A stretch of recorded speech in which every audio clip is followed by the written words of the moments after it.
হলো স্বামী স্ত্রী দুজনে মিলে তাহাজ্জুদের নামাজ জামাতে পড়তে পারবো কিনা, আর আমি সূরা কেরাত ভালো পারি না, এক্ষেত্রে বউয়ের ইমামতিতে নামাজ পড়া যাবে কিনা।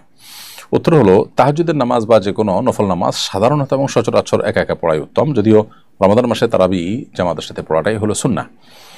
আর তাহাজ্জুদের নামাজ যদি কখনো জামাত হয়ে যায় তো সেক্ষেত্রে সেটা জায়েজ আছে, তবে রমজান মাসে জামাতের সাথে তারাবি নামাজ আদায় করার পরে নির্দেশনা রয়েছে। এছাড়া সকল নফল নামাজই যার জামাতে করে পড়া ভালো।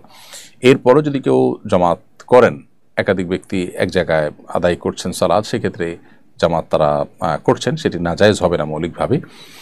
ডাকাডাকি করে আলাদা করে ফরজ নামাজের মতো গুরুত্ব আরোপ করে না করে বরং আপনার উপস্থিত ব্যক্তিরা জামাত নামাজ পড়লেন, সেটি মৌলিকভাবে নাজায়েজ নয়, বিশেষ করে তাহাজ্জুদ। তো এক্ষেত্রে এটা জায়েজ আছে এবং স্বামী স্ত্রী জামাত করতে পারেন।